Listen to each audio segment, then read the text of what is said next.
আসসালামু আলাইকুম। এটেন বাংলা সংবাদে সবাইকে স্বাগত জানাচ্ছি আমি অনামিকা হাসান পুনম। শুরুতে বিআরবি কেবল সংবাদ শিরোনাম। বিজয়ী হলে দুর্নীতির টুটি চেপে ধরবে বিএনপি। চট্টগ্রামের সমাবেশে তারেক রহমান। দোষারোপের রাজনীতি থেকে বেরিয়ে তরুণদের পরামর্শে দেশ গড়ার অঙ্গীকার। জামাতে ইসলামী রাষ্ট্র ক্ষমতা এলে চাঁদাবাজি করবে না, করতেও দেবে না, শফিকুর রহমানের হুঁশিয়ারি। দাঁড়িপাল্লা বিজয়ী হলে দেশে ন্যায় বিচার প্রতিষ্ঠা হবে। নির্বাচনী প্রচার প্রচারণায় উৎসব মুখর রাজধানী সহ সারা দেশ। জনসংযোগ ও সভা সমাবেশে সরগরম পাড়া মহল্লা। নানা প্রতিশ্রুতি নিয়ে ভোট চাইছেন প্রার্থীর সমর্থকরা। ত্রয়োদশ জাতীয় সংসদ নির্বাচনে ভোটারদের নিরাপত্তা নিশ্চিতের সর্বোচ্চ ব্যবস্থা নেওয়া হয়েছে প্রধান নির্বাচন কমিশনার। প্রস্তুতিতে সন্তোষ প্রকাশ বিভিন্ন দেশের কূটনীতিকদের। ভোট গ্রহণযোগ্য হলে কলঙ্কিত নির্বাচনের কালিমা থেকে মুক্তি পাবে দেশ, অভিমত বিশিষ্টজনদের। জনগণ সজাগ থাকলে কেউ নির্বাচনকে বিতর্কিত করতে পারবে না। এবং 1 ফেব্রুয়ারির মধ্যে চলতি বছরে হজের সব কার্যক্রম শেষ করার নির্দেশ সৌদি সরকারের। দ্রুত ব্যবস্থা নেওয়ার তাগিদ হজ যাত্রীদের।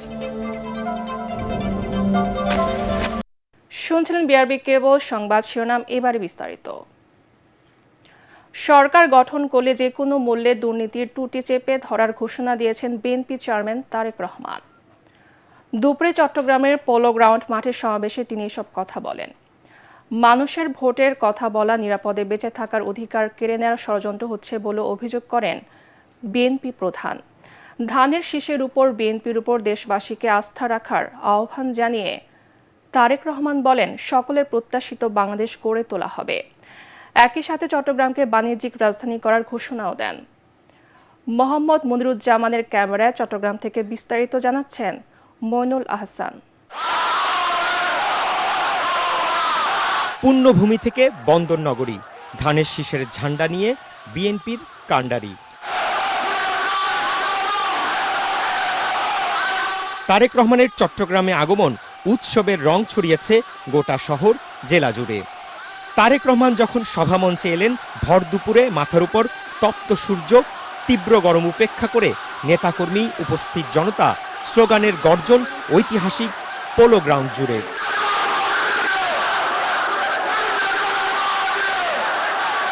সমাবেশ শুরুর অনেক আগেই জনসমুদ্রে পরিণত হয় পোলো গ্রাউন্ড।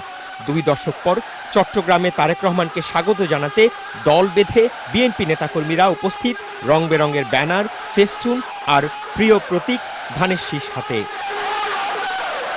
মাঠ ছাড়িয়ে উপস্থিত জনতা ছড়িয়ে পড়ে চট্টগ্রাম নগরের টাইগার পাস মোড়, সিআরপি, কদমতলী সহ গোটা এলাকায়।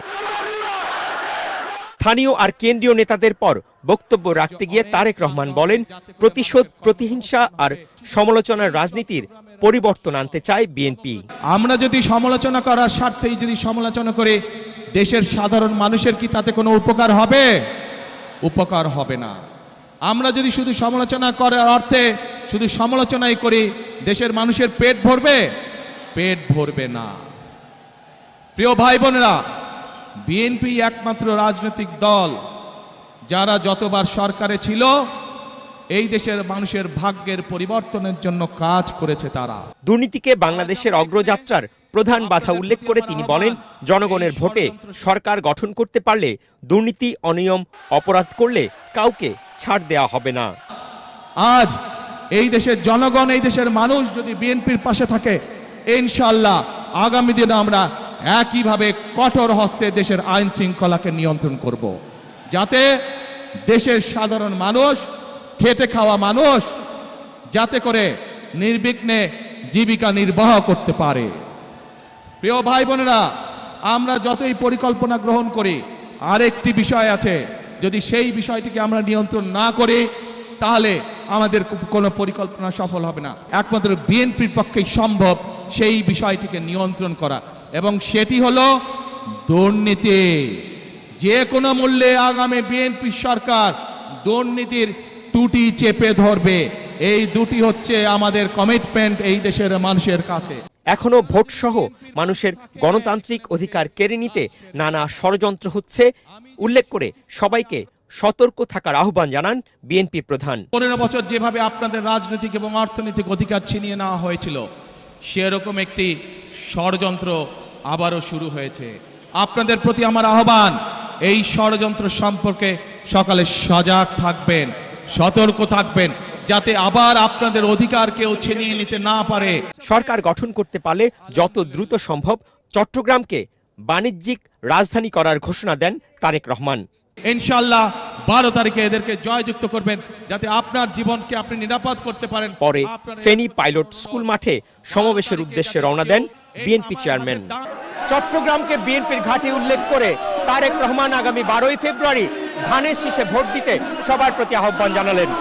প্রতিশ্রুতি দিলেন, জনগণের ভোটে রাষ্ট্র পরিচালনার দায়িত্ব পেলে তার দল চট্টগ্রামের জলাবদ্ধতা নিরসন, বন্দরের নানা সংকট সমাধান করে এ জেলায় কাঙ্ক্ষিত উন্নয়ন বাস্তবায়ন করবে। Mainul Hasan, ATN Bangla, polo ground, Chattogram. এর আগে চট্টগ্রামে একটি হোটেলে ইউথ পলিসি সংলাপে অংশ নিয়ে বিএনপি চেয়ারম্যান তারেক রহমান বলেন, দোষারোপের রাজনীতি থেকে বের হয়ে তরুণদের পরামর্শে দেশ করবে বিএনপি। তিনি বলেন, সরকারের পক্ষ থেকে দুর্নীতির বিরুদ্ধে জিরো টলারেন্স নীতি গ্রহণ করা হলে অনিয়ম দুর্নীতি অনেকটাই কমে যাবে। সরকারি চাকরিতে 5 ভাগ প্রতিবন্ধী কোটা রেখে মেধার ভিত্তিতে 95 ভাগ নিয়োগ দেওয়া ধর্ম, গোত্রের ভিত্তিতে নয়, মেধা যোগ্যতার ভিত্তিতে চাকরির সুযোগ সৃষ্টির কথা বলেন বিএনপি প্রধান। সমতল ও পাহাড় সবখানে সমান নাগরিক সুবিধা দেওয়ার প্রতিশ্রুতিও দেন তারেক রহমান।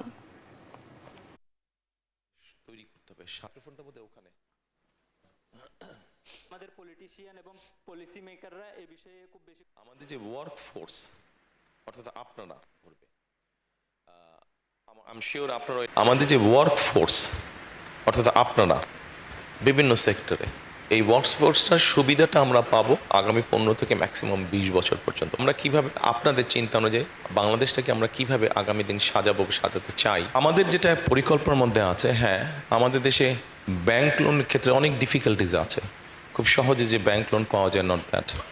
আমরা জিনিসটাকে ইজি করতে চাই। ছোট ছোট যারা উদ্যোক্তা আছে তাদেরকে আমরা কিভাবে হেল্প করা যায় সেটা আমাদের পরিকল্পনার মধ্যে আছে। যারা চাঁদাবাজি করে, জুলুম করে, তাদেরকে বিশ্বাস করে ভোট না দিতে জনগণের প্রতি আহ্বান জানিয়েছেন জামাতে ইসলামীর আমির ডাক্তার শফিকুর রহমান। তিনি বলেন, কোনো দল নিজেদের হেরে যাওয়ার ভয়ে বাঁকা গলিতে পা বাড়াচ্ছে। তাদের বিরুদ্ধে হুঁশিয়ারি দিয়ে জামাতের আমির বলেন, জুলাইয়ের চেতনা ঘুমিয়ে যায়নি। জামাতে ইসলাম ক্ষমতায় গেলে দেশের সকল মানুষের জন্য ন্যায় বিচার প্রতিষ্ঠা করা হবে বলেও জানান শফিকুর রহমান। আরও জানাচ্ছেন তরিক ইসলাম। রাজধানীর যাত্রাবাড়ি কাজলা এলাকায় বাংলাদেশ জামায়াতে ইসলামী মনোনীত ও 11 দলীয় নির্বাচনী ঐক্য সমর্থিত ঢাকা 4 ও 5 আসনের এই নির্বাচনী জনসভা। সকাল থেকেই অনুষ্ঠানে উপস্থিত হতে থাকেন দলটির নেতাকর্মীরা। এ সময় এলাকার সমস্যা তুলে ধরেন নেতাকর্মীরা। পরে জামায়াতের আমির জানান, এলাকার উন্নয়নে জনপ্রতিনিধিরা কাজ না করলে তাদের বরখাস্ত করা হবে। একই অপরাধে একজন সাধারণ মানুষের যদি শাস্তি হয়, বিচারের আওতায় আনা হয়, ইনশাআল্লাহ তাআলা আজিম সেই সমান অপরাধ করে থাকলে প্রেসিডেন্টকেও শাস্তির আওতায় আনা হবে। এটা দেখা হবে না হু শি অর হি ইজ, তিনি কে এটা দেখা হবে না, দেখা হবে তিনি অপরাধ করেছেন কিনা।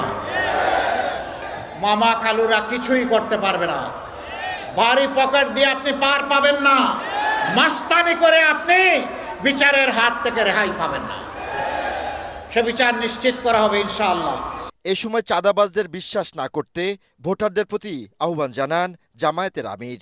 আমরা 5 তারিখ বলেছিলাম আমরা কোনো প্রতিশোধ নেব না। আপনারা বলেন কারো কাছ থেকে আমরা প্রতিশোধ নিয়েছি? বলেছিলাম মামলা বাণিজ্য করব না, আমরা করেছি? বলেছিলাম আমাদের লোক চাঁদাবাজি করবে না, করেছে? বলেছিলাম যে কারো ইজ্জতের পর হাত দিবে না, দিয়েছে? আমরা কথা যখন আজ রেখেছি কালও রাখবো ইনশাআল্লাহ। আর যারা এখনই রাখতে পারছে না, আমি আল্লাহর দোহাই দিয়ে বলি এদেরকে মোটেই বিশ্বাস করবে না। আজই রাখতে পারে না, কালকে রাখবে কিভাবে? নির্বাচনে কোনো ধরনের বৈষম্য না করতে প্রশাসনের প্রতি আহ্বান জানান জামায়াতের আমির শফিকুর রহমান। তরিক ইসলাম, এটিএন বাংলা, ঢাকা। উৎসব মুখর পরিবেশে রাজধানী সহ সারা দেশে চলছে ত্রয়োদশ জাতীয় সংসদ নির্বাচনের প্রচারণা। জনসংযোগ, সভা সমাবেশ, লিফলেট বিতরণ সহ মিছিল মিটিংয়ে সরগরম সব পাড়া মহল্লা। ভোটাররা বলছেন সৎ ও যোগ্য প্রার্থীকে ভোট দেবেন তারা। অন্যদিকে জয়ী হলে সংস্কার, উন্নয়ন, মাদক ও দুর্নীতিমুক্ত সমাজ গঠনের নানা প্রতিশ্রুতি দিচ্ছেন প্রার্থীরা। আরও জানাচ্ছেন আশিকুর রহমান। জমে উঠেছে ত্রয়োদশ জাতীয় সংসদ নির্বাচনের ভোটের মাঠের আসল লড়াই। প্রচারণায় ব্যস্ত সময় পার করছেন বিভিন্ন রাজনৈতিক দলের নেতাকর্মীরা। সকাল থেকে ঢাকা ৮ আসনের এজিবি কলোনিতে গণসংযোগ করেন এনসিপির প্রার্থী নাসিরুদ্দিন পাটোয়ারি। ভোটারদের ব্যাপক সাড়া পাচ্ছেন জানিয়ে লেভেল প্লেয়িং ফিল্ড না থাকার অভিযোগ করেন তিনি। আমরা যখন গণসংযোগ করতে যেতাম, এটা তারা হলো একটু পরপর দুজন রেখে দিত এবং তারা আমাদেরকে হেনস্থা করত। আমরা ওটা ওভারকাম করেছি। তারপরে নতুন করে দেখলাম যে সাংবাদিক পরিচয় অনেকটা পাঠাচ্ছে এবং মোবাইল ক্যামেরা নিয়ে যখন আমরা পরিচয় জিজ্ঞেস করেছি যে আপনি কি সাংবাদিক, তখন সে দূরে চলে যায়। অন্যদিকে ঢাকা ১২ আসনে মাথাল প্রতীক নিয়ে প্রচারণা চালাচ্ছেন গণসংহতি আন্দোলনের তাসলিমা আক্তার। একই আসনের স্বতন্ত্র প্রার্থী সাইফুল আলম নীরব ফুটবল প্রতীক নিয়ে প্রচারণা চালাচ্ছেন। মগবাজারের অলিগলি সব জায়গায় মিছিল নিয়ে যাচ্ছেন ভোটারদের দ্বারে দ্বারে। এ সময় নীরব বলেন, নির্বাচনী প্রচারণায় সাধারণ মানুষের ব্যাপক সাড়া পাচ্ছেন। এই ঢাকা বড় জনগণ আমাকে এই মাটির সন্তান হিসেবে আমাকে ফুটবল মাঠে ভোট দিয়ে ইনশাল্লাহ জয়যুক্ত করবে। আমরা কোথাও কোথাও শুনতে পাচ্ছি যে প্রার্থীদের ব্যানারের উপর ব্যানার লাগানো হচ্ছে, কোথাও কোথাও সহিংসতার কথা হচ্ছে। এদিকে কুমিল্লার ১১টি আসনের প্রার্থীরা সকাল থেকে রাত পর্যন্ত ভোটারদের কাছে যাচ্ছেন। সকালে কুমিল্লা ১ আসন দাউদকান্দি মেঘনার বিএনপি প্রার্থী ডক্টর খন্দকার মোশাররফ হোসেন পথসভা করেছেন। অন্যদিকে একই আসনে প্রচারণা চালিয়েছেন জামায়াত ইসলামীর প্রার্থী মনিরুজ্জামান বাহালুল। আমরা আশা করি যে এই সরকার তাদের যে দেয়া যে বক্তব্য, যে জনগণকে স্বাধীনভাবে ভোট দেওয়ার সুযোগ করে দিবে। নাটোরের নলডাঙ্গা উপজেলার বিভিন্ন পাড়া মহল্লায় সভা সমাবেশ করেন নাটোর ২ আসনের ধানের শীষের প্রার্থী বিএনপির কেন্দ্রীয় নেতা অ্যাডভোকেট রুহুল কুদ্দুস তালুকদার দুলু। অপরদিকে একই আসনে জামায়াত মনোনীত প্রার্থী অধ্যাপক ইউনুস আলী শহরের তেবাড়িয়ার বিভিন্ন হাটে বিভিন্ন শ্রেণী পেশার মানুষের সাথে কুশল বিনিময় করেন। শেরপুর ১ সদর আসনের প্রার্থীরা মিছিল ও মাইক নিয়ে প্রচারণা চালিয়ে যাচ্ছেন। এ আসনে এনসিপি মনোনীত শাপলাকুলির প্রার্থী লিখন মিয়া জামায়াতের রাশিদুল ইসলামের সমর্থনে নির্বাচনের প্রতিদ্বন্দ্বিতা থেকে সরে দাঁড়িয়েছেন। এছাড়া দেশের বিভিন্ন এলাকায় গণসংযোগ, পথসভা ও লিফলেট বিতরণ করে প্রচারণা চালাচ্ছেন বিভিন্ন দলের প্রার্থী ও নেতাকর্মীরা। আশিকুর রহমান, এটিএন বাংলা। বাংলাদেশে নিযুক্ত বিদেশি কূটনীতিক এবং মিশন প্রধান গণভোট ও ত্রয়োদশ জাতীয় সংসদ নির্বাচনের সার্বিক প্রস্তুতি নিয়ে সন্তোষ প্রকাশ করেছেন বলে জানিয়েছেন প্রধান নির্বাচন কমিশনার এএমএম নাসিরউদ্দিন। রাজধানীর একটি অভিজাত হোটেলে আসন্ন নির্বাচন নিয়ে কূটনীতিকদের সাথে বৈঠক শেষে বেরিয়ে তিনি একথা জানান। এ সময় সিএসি বলেন, একটি সুষ্ঠু, গ্রহণযোগ্য এবং সুন্দর নির্বাচন উপহার দিতে সর্বোচ্চ কঠোরতার সাথে কাজ করছে তার কমিশন।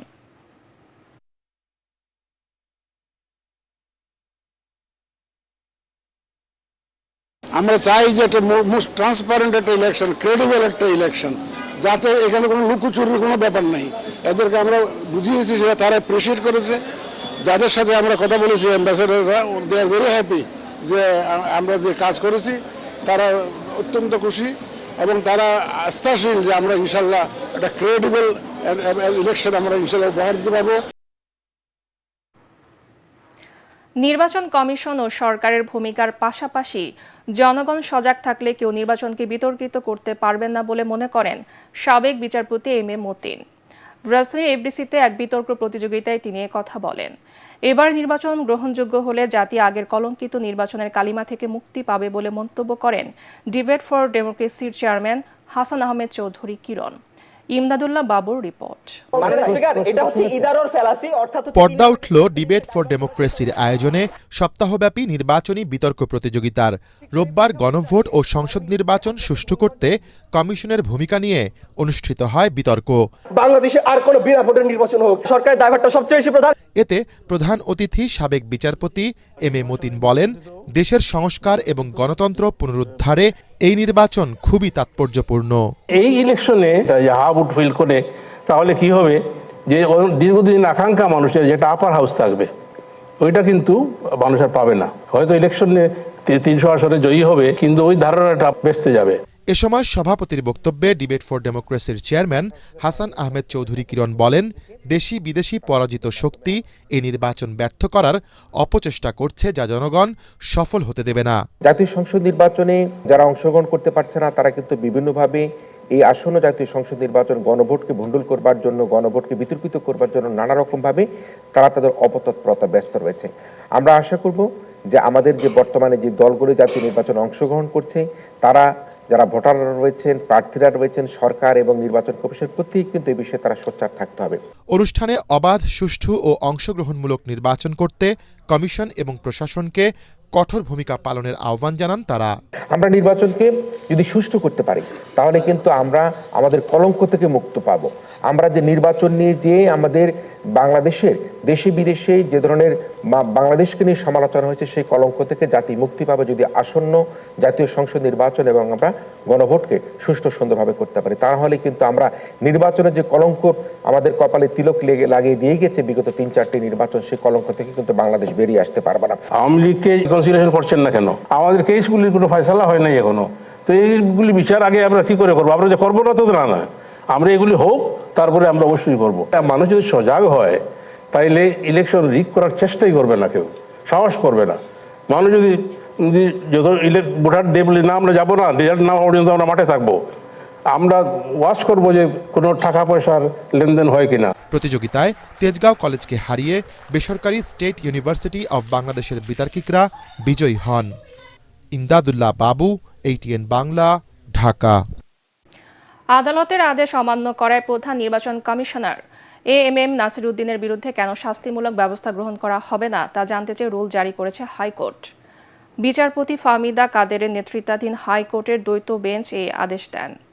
রিটকারী আইনজীবী ইউনুস আলী আকন্দ জানান, তার নেতৃত্বাধীন দল কৃষক শ্রমিক জনতা পার্টি নিবন্ধনের জন্য নির্বাচন কমিশনের আবেদন করেন তিনি, কিন্তু তা নিষ্পত্তি না হওয়ায় তিনি হাইকোর্টে দ্বারস্থ হন। হাইকোর্ট 30 দিনের মধ্যে নিষ্পত্তি করার আদেশ দিলেও নির্বাচন কমিশন তা বাস্তবায়ন করেনি। পরে প্রধান নির্বাচন কমিশনারের বিরুদ্ধে আদালত অবমাননার অভিযোগ আনেন তিনি। কুমিল্লা 10-এ বিএনপির প্রার্থী মোবাশ্বের ভুঁইয়ার প্রার্থিতা বৈধ ঘোষণা করেছেন হাইকোর্ট। হাইকোর্টের একটি আদেশ ছিল আমার একটি আবেদন নিষ্পত্তি করার জন্য 30 দিনের মধ্যে, কিন্তু সেই আবেদনটি নিষ্পত্তি না হওয়া করে হাইকোর্টের আদেশটি অবহেলা করে, অমান্য করে, ডিসরেসপেক্ট করে কারণে এই রুলটি জারি করে। 1 ফেব্রুয়ারির মধ্যে চলতি বছরের হজ যাত্রীদের আবাসন ও পরিবহন ব্যবস্থা সহ সব কার্যক্রম শেষ করার নির্দেশনা দিয়েছে সৌদি সরকার। সামনে পবিত্র রমজান মাস, বহির্বিশ্ব থেকে আগত ওমরা পালনকারীদের নিয়ে ব্যস্ত সময় পার করবে মক্কা মদিনার প্রশাসন। এই কারণে সৌদি সরকারের এমন নির্দেশনা। সৌদি আরব থেকে সাজিদুল ইসলামের প্রতিবেদন, জানাচ্ছেন জাহিদুল আলম। পবিত্র রমজান মাসকে সামনে রেখে অনেকটা আগে ভাগেই হজের কার্যক্রম সম্পন্ন করতে চাইছে সৌদি সরকার। নির্দেশনা অনুযায়ী 1 ফেব্রুয়ারির মধ্যে সম্পন্ন করতে হবে চলতি বছরের হজের যাবতীয় কার্যক্রম। কারণ রোজার এই পবিত্র মাসে সারা বিশ্ব থেকে আগত ওমরা পালনকারীদের নিয়ে ব্যস্ত সময় পার করবে মক্কা মদিনার প্রশাসন। গত বছরেও বাড়ি ভাড়ার ক্ষেত্রে সৌদি সরকার একটি টাইমলাইন দিয়েছিল, নির্ধারিত সময় পরবর্তীতে বৃদ্ধি করা হয়েছে। এবছরও অনেক এজেন্সি মনে করছেন যে সময় বৃদ্ধি পাবে এবং তারা পরবর্তীতে তুলনামূলক ভালো বাড়ি কম পয়সায় নিতে পারবে, এই চিন্তা ভাবনা করতে পারে। আমি বলবো যে এটি করার কোনো সুযোগ নাই। সরকারি ব্যবস্থাপনায় মক্কা মদিনায় হজ যাত্রীদের বাড়ি ভাড়া, ট্রান্সপোর্ট ব্যবস্থাপনা সম্পন্ন হলেও বেশিরভাগ বেসরকারি এজেন্সিগুলো এখনো সম্পন্ন করতে পারেনি হজ যাত্রীদের বাড়ি ভাড়া। প্রায় 50% এজেন্সি এখনো বাংলাদেশ থেকে আসে নাই। তারা কেন এরকম করতেছে আমরা জানি না। যদি সময়টা না বাড়ানো হয়, আমি মনে করি বেশিরভাগ বেশ কিছু লাইসেন্সের মালিক, ট্রাভেলসের মালিক বেকায়দা পড়বে বাড়ি ভাড়া না করতে পারলে। অনেক এজেন্সি মোনাজ্জেব যারা আছে তারা অলরেডি মক্কা অনেক জায়গায় ঘোরাফেরা করতেছে কম ভাড়া নেওয়ার জন্য, কিন্তু এরকম যদি করে তাহলে একটা সময় তারা বেশি ভাড়া নিতে হবে ঘর। এদিকে গত বছর পাকিস্তানি হজ যাত্রীদের বাড়ি ভাড়া নির্ধারিত সময়ে করতে না পারায় কয়েক হাজার পাকিস্তানি হজ করতে পারেননি। বাংলাদেশের ক্ষেত্রে এমনটা যেন না হয় তা নিশ্চিতে দ্রুত পদক্ষেপ নেয়ার দাবি বাংলাদেশি হজ যাত্রীদের। Bureau report, ATN Bangla. City কর্পোরেশনের জিম্মি দশা থেকে মুক্তি চান রাজধানীবাসী। ঢাকা ৭ আসনের প্রার্থীরা জানান, নির্বাচিত হলে বাসা বাড়ি থেকে ময়লা নেওয়ার বিনিময়ে অতিরিক্ত অর্থ আদায় বন্ধে পদক্ষেপ নেবেন তারা। পুরান ঢাকার এই আসনটিকে পরিচ্ছন্ন মিনি সিটি হিসেবে গড়ে তোলার প্রতিশ্রুতি দিয়েছেন বিএনপির প্রার্থী হামিদুর রহমান হামিদ ও জামাতের প্রার্থী হাফেজ এনায়েত উল্লাহ। মিজান শাহজাহানের রিপোর্ট। লালবাগ, কামরাঙ্গীরচর, চকবাজার ও বংশাল নিয়ে সংসদীয় আসন ঢাকা ৭। সরু অলিগলি আর জরাজীর্ণ ভবনে ঝুঁকি নিয়েই বসবাস করছেন এখানকার বাসিন্দারা। সামান্য বৃষ্টি হলেই জলজটে নাকাল হতে হয় তাদের। আছে গ্যাস সংকটও। বাসাবাড়ি থেকে সিটি কর্পোরেশনের কর্মীদের ময়লা নেওয়ার বিনিময়ে অতিরিক্ত বিল আদায়ের অভিযোগ আছে ভোটারদের। সময় 30 টাকা 50 টাকায় বাসা থেকে ময়লা নিত, এখন সেটা বাড়তে বাড়তে 100, 150, 200 টাকা কোনো কোনো বাসা থেকে নেয়। ভোটাররা বলেন, এসব জিম্মিদশা থেকে যিনি মুক্তি দিতে পারবেন সেরকম প্রার্থীকেই নির্বাচিত করবেন তারা। ভালো মানুষটাই দেশের কাজ করবে, রাস্তাঘাট উন্নয়ন করবে, ভালো করবে, ভালো করবে, এই সরকার ভালো করবে, এই সরকারই ভোট দেব। বিএনপির প্রার্থী হামিদুর রহমান হামিদ বলেন, নির্বাচিত হলে নতুন করে সাজাবেন বৃহত্তর লালবাগকে। ইয়াং জেনারেশন অনেক আগ্রহ যে ভোট এবার আমরা দিতে পারবো, স্বাধীন মতন ভোট দিতে পারবো, যাকে খুশি তাকে দিতে পারবো। আসনটা যদি আমি সুন্দর করে ঢেলে সাজাতে পারি আমার মনে হয় খুব ভালো হবে। জামাতের প্রার্থী হাফেজ এনায়েত উল্লাহ বলেন, সিটি কর্পোরেশন নিজস্ব কর্মী দিয়ে বাসা বাড়ি থেকে সরাসরি ময়লা নিচ্ছে না। গত সরকারের আমলে ময়লা বিক্রি করা শিখে গেছে, মানে ময়লা তারা এমনি নিবে না, পরিষ্কার করবে না, এর জন্য কন্ট্রাক্ট দেয়। এরিয়া ওয়াইজ ওয়ার্ডে ওয়ার্ডে তারা আপনার অকশন করে, তারা বলিয়ে দিতেছে তোমরা প্রত্যেক বাড়ি বাড়ির থেকে 100 জায়গায় 200 নিবা টাকা, কিন্তু সিটি কর্পোরেশনের কত দিবে এটার বিনিময়ে, এটা তোমরা আমাকে বিট করো। তারা বলেন, ঢাকা উত্তর ও দক্ষিণ সিটি কর্পোরেশনের সব নির্বাচিত এমপিরা সংসদে আওয়াজ তুললে 150 টাকার বিল আগের 50 টাকা নামাতে বাধ্য হবে কর্তৃপক্ষ। মিজান শাহজাহান, এটিএন বাংলা, ঢাকা। সালামি স্টিল ভোটের গাড়ি নিয়ে রাজবাড়ীর গোয়ালন্দে আছেন সহকর্মী মিজান শাহজাহান। তিনি জানাচ্ছেন সেখানকার ভোটের হালচাল।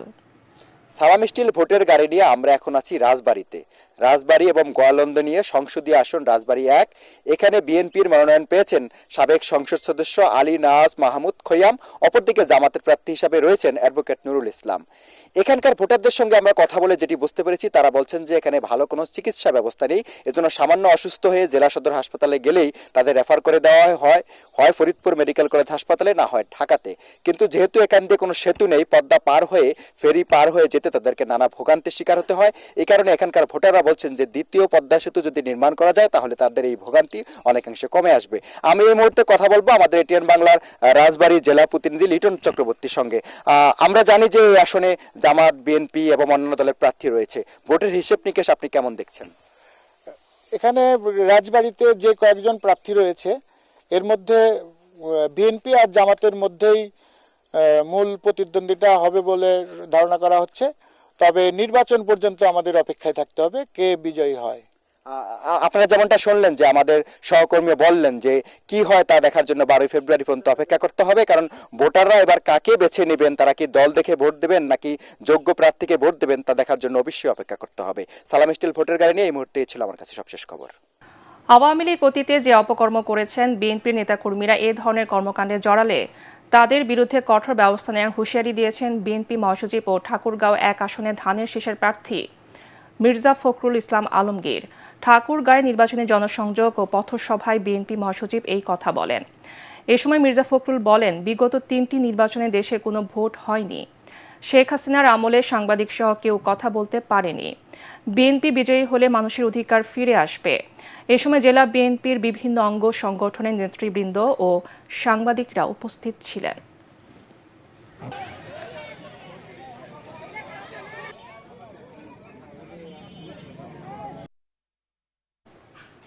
আবারও সালাম স্টিল ভোটের গাড়ি। নির্বাচনী প্রচার প্রচারণায় মুখরিত গাজীপুরের অলিগলি। ভোটারদের দাঁড়ে দাঁড়িয়ে গিয়ে ভোট চাইছেন প্রার্থীরা, দিচ্ছেন নানা প্রতিশ্রুতি। অন্যদিকে ভোটাররা বলছেন দল বিবেচনায় নয়, যোগ্য ব্যক্তিকেই ভোট দিবেন তারা। গাজীপুর থেকে ফিরে আরও জানাচ্ছেন সাজ্জাদ জাহান। সদর ও টঙ্গী নিয়ে গঠিত গাজীপুর ২ আসন। এই আসনটিতে ভোটার প্রায় ৮ লাখ। ঘনবসতি ও শিল্প কারখানা বেশি হওয়ায় নানা ধরনের চ্যালেঞ্জ আছে এই আসনের বাসিন্দাদের। ভাঙা রাস্তা, যানজট, সামান্য বৃষ্টি হলে জলাবদ্ধতা, এসব পুরানো সমস্যা নিত্যসঙ্গী তাদের। বিগত দিনে যারা নির্বাচিত হয়েছেন তারা যেভাবে কাজ করার কথা ছিল কাজ করেন নাই, যার কারণে এখন আমাদের অনেক প্রবলেমের শিকার হইতে হয়। তাৎক্ষণিক একটা অসুস্থ হইলে যে আমরা কাছে হাসপাতাল নিতে পারবো এরকম কোনো কাছে আমাদের হাসপাতাল নাই। যে পরিমাণ সরকার এইখান থেকে যে টাকা পয়সা মানে কর আদায় করে সেই হিসাবে আমরা ২২ নং ওয়ার্ডে তেমন একটা রাস্তাঘাটে পাই নাই। জাতীয় নির্বাচনকে সামনে রেখে এই আসনটিতে বিএনপি এবং জামায়াত এনসিপি সহ ১১ দলীয় জোটের প্রার্থীরা নানা প্রতিশ্রুতি নিয়ে যাচ্ছেন ভোটারদের কাছে। নির্বাচিত হলে শ্রমিকদের আবাসন সংকট নিরসন, উন্নত স্বাস্থ্যসেবা ও আধুনিক যোগাযোগ ব্যবস্থা নিশ্চিতের প্রতিশ্রুতি দিচ্ছেন বিএনপি মনোনীত প্রার্থী এম মঞ্জুরুল করিম রনি। গাজীপুর যেহেতু একটা ইন্ডাস্ট্রিয়াল বেল্ট, এখানে আপনার বাংলাদেশের ৬৪টা জেলার লোক এখানে বসবাস করে। কমিউনিকেশন ব্যবস্থাটা খুব এখানে দুর্বল এবং এই যে বিআরটি প্রজেক্ট যেটা করা হয়েছে এটা গাজীপুর মানুষের গলার কাটা এবং একটা দুর্ভোগে পরিণত হয়েছে। এদিকে জয়ী হলে গাজীপুর ২কে পরিকল্পিত ও বাসযোগ্য আসনে রূপান্তরের কথা জানান ১১ দলীয় জোট মনোনীত প্রার্থী অ্যাডভোকেট আলী নাসের খান। তো আমরা কম্বাইন্ডলি এফোর্ট দিচ্ছি, মানুষের উচ্ছ্বাস আমরা লক্ষ্য করছি, মানুষ পরিবর্তন চায়। আর গাজীপুর ২ আসনের ভোটারবৃন্দ স্পষ্টত বলেছে আমরা লম্বা নির্বাচনের ইশতেহারের বদলে আমরা নিরাপত্তা চাই, শহরকে নিরাপদ হিসেবে দেখতে চাই। এছাড়া গাজীপুর ৩ আসনের স্বতন্ত্র প্রার্থী অধ্যক্ষ ইজাদুর রহমান মিলন ঘোড়া প্রতীকে নির্বাচন করছেন। নিরাপত্তা নিয়ে শঙ্কার কথা জানান তিনি। এরকম একটা প্রার্থীকে গুলি করে মারা হয়েছে, এখন আমরা প্রার্থী হয়েছি, এখন ওইটা আমরা বুঝেই যে আমাদের ব্যক্তিগত সুরক্ষাটা নিজেরটা নিজে নিশ্চিত করা এবং পরবর্তীতে প্রশাসনের সাথে যোগাযোগ করে এটাকে শতভাগ আরও নিশ্চিত করার জন্যই আমি কথা বলেছি। শ্রীপুর উপজেলা নিয়ে গঠিত এই আসনে বিএনপির প্রার্থী ডাক্তার রফিকুল ইসলাম বাচ্চু। সাজ্জাদ জাহান, এটিএন বাংলা, গাজীপুর। সালাম স্টিল ভোটের গাড়ি নিয়ে খুলনায় আছেন সহকর্মী SM হাবিব। তিনি জানাচ্ছেন সেখানকার ভোটের হালচাল। সালাম স্টিল ভোটের গাড়ি নিয়ে আমরা আছি খুলনার ১ নম্বর আসন বটিয়াঘাটা দাগকবে এবং এই অঞ্চলটি সবসময় অবহেলিত এবং এখানে নদী ভাঙ্গন, সড়ক যোগাযোগ বিভিন্ন কারণে এখানে নানাবিধ সমস্যা আছে। আমরা কথা বলবো এখানে ভোটারদের সঙ্গে। 13 জাতীয় সংসদ নির্বাচনে এখানে যারা প্রার্থী হয়েছেন তাদের কাছে আমাদের প্রত্যাশা থাকবে। দাগকব বটিয়াঘাটা একটি অবহেলিত অঞ্চল, এই অঞ্চলে যাতায়াত ব্যবস্থা খুবই খারাপ।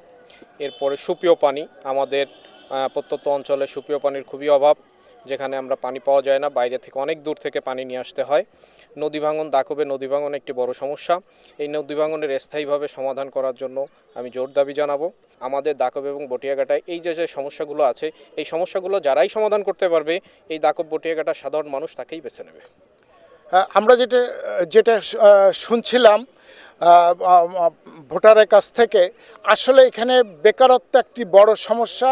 আর এর অন্যতম একটি কারণ হলো এই যে নদী ভাঙ্গনের কারণে এখানকার মানুষ অনেকেই এখন মাইগ্রেন্ট করে অন্য খুলনা শহর সহ আশপাশের এলাকায় চলে যাচ্ছে। এই ছিল সালাম স্টিল ভোটের গাড়ি নিয়ে আমার কাছে সর্বশেষ। এবারে পূবালী ব্যাংক বাণিজ্য সংবাদ।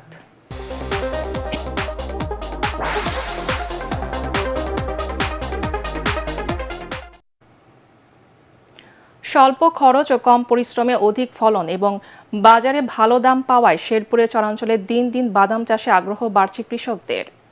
কৃষি বিভাগের পরামর্শে আগে অনাবাদি থাকা ব্রহ্মপুত্র নদের চরাঞ্চলের জমিতে এখন ব্যাপকভাবে বাদাম আবাদ হচ্ছে। কৃষকদের মতে বিঘা প্রতি ৩ থেকে ৪ হাজার টাকা খরচে ৮ থেকে ১০ মণ বাদাম উৎপাদন হয়, যা থেকে খরচ বাদে ১০ থেকে ১২ হাজার টাকা পর্যন্ত লাভ করা সম্ভব। উন্নত মানের হওয়া এখানকার বাদামের দেশব্যাপী চাহিদা রয়েছে। চাষ পরবর্তী কাজের জন্য কর্মসংস্থান হচ্ছে নারীদের। জেলা কৃষি সম্প্রসারণ অধিদপ্তর জানায়, চলতি মৌসুমে লক্ষ্যমাত্রা ছাড়িয়ে 127 হেক্টর জমিতে বাদাম চাষ হয়েছে।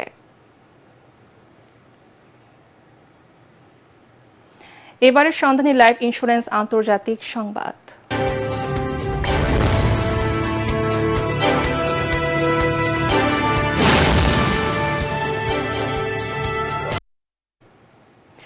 যুক্তরাষ্ট্রের মধ্যস্থতায় রাশিয়া ও ইউক্রেনের মধ্যে শান্তি আলোচনার উদ্যোগ নেওয়া হলেও কোনো সিদ্ধান্ত ছাড়াই শেষ হয়েছে ত্রিপাক্ষিক বৈঠক। মার্কিন সংবাদ মাধ্যম CNN জানায়, মূলত ভূখণ্ডের মালিকানা প্রশ্নের অনড় অবস্থানে রয়েছে মস্কো ও কিয়েভ। রাশিয়ার দাবি, ইউক্রেনের পূর্বাঞ্চলীয় শিল্প এলাকা ও ডনবাস অঞ্চল থাকবে তাদের নিয়ন্ত্রণে। অন্যদিকে কোনো অবস্থাতেই ভূখণ্ড ছাড়তে রাজি নয় ইউক্রেন। বৈঠকে যুক্তরাষ্ট্রের পক্ষ থেকে জানানো হয়, আগামী সপ্তাহে দ্বিতীয় দফা বৈঠক হতে পারে। তবে প্রথম দফা আলোচনায় কোনো অগ্রগতি না থাকায় শান্তি উদ্যোগ কতটা কার্যকর হবে তা নিয়ে সন্দেহ প্রকাশ করছে ওয়াশিংটন। এবারে খেলার খবর।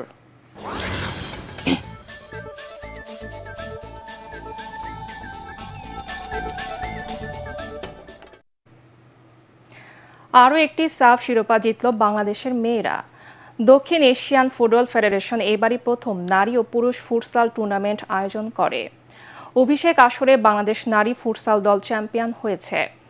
নিজেদের শেষ ম্যাচে 14-2 গোলে মালদ্বীপকে উড়িয়ে দিয়েছে সাবিনা কৃষ্ণারা। 7 দেশের মধ্যে সর্বোচ্চ 16 পয়েন্ট পেয়ে চ্যাম্পিয়ন হয়েছে বাংলাদেশের মেয়েরা। থাইল্যান্ডের ব্যাংককে খেলার প্রথমার্ধে 6-1 গোলে এগিয়ে ছিল সাবিনা মাসুরারা। দ্বিতীয়ার্ধে আরও 8 গোল করে বাংলাদেশ। টুর্নামেন্টে এটিই কোনো দলের সর্বোচ্চ গোলের কীর্তি। অধিনায়ক সাবিনা খাতুন 4টি গোল করেন। তার নেতৃত্বে টানা 2 বার সাফ ফুটবলের শিরোপা জয়ের পর ফুটসালেও চ্যাম্পিয়ন হলো বাংলাদেশ।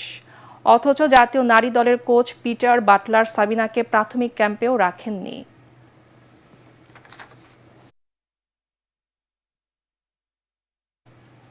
শেষ করার আগে বিআরবিকে বল সংবাদ শিরোনাম আরেকবার। বিজয়ী হলে দুর্নীতির টুটি চেপে ধরবে বিএনপি। চট্টগ্রামের সমাবেশে তারেক রহমান। দোষারোপের রাজনীতি থেকে বেরিয়ে তরুণদের পরামর্শে দেশ গড়ার অঙ্গীকার। জামাতে ইসলামী রাষ্ট্র ক্ষমতায় এলে চাঁদাবাজি করবে না, করতেও দেবে না শফিকুর রহমানের হুঁশিয়ারি। দাঁড়িপাল্লা বিজয়ী হলে দেশে ন্যায় বিচার প্রতিষ্ঠা হবে। নির্বাচনী প্রচার প্রচারণায় উৎসব মুখর রাজধানী সহ সারা দেশ। জনসংযোগ ও সভা সমাবেশে সরগরম পাড়া মহল্লা। নানা প্রতিশ্রুতি নিয়ে ভোট চাইছেন প্রার্থী সমর্থকরা। ত্রয়োদশ জাতীয় সংসদ নির্বাচনে ভোটারদের নিরাপত্তা নিশ্চিতে সর্বোচ্চ ব্যবস্থা নেওয়া হয়েছে প্রধান নির্বাচন কমিশনার। প্রস্তুতিতে সন্তোষ প্রকাশ বিভিন্ন দেশের কূটনীতিকদের। ভোট গ্রহণযোগ্য হলে কলঙ্কিত নির্বাচনের কালিমা থেকে মুক্তি পাবে দেশ। অভিমত বিশিষ্টজনদের। জনগণ সজাগ থাকলে কেউ নির্বাচনকে বিতর্কিত করতে পারবে না। এবং 1 ফেব্রুয়ারির মধ্যে চলতি বছরে হজের সব কার্যক্রম শেষ করার নির্দেশ সৌদি সরকারের। দ্রুত ব্যবস্থা নেওয়ার তাগিদ হজ যাত্রীদের। পরবর্তী সংবাদ দেখার আমন্ত্রণ জানিয়ে এখনকার মতো শেষ করছি। ATN বাংলার সংবাদ ইউটিউবে দেখতে ব্রাউজ করুন YouTube/ATN বাংলা নিউজ। ধন্যবাদ সবাইকে।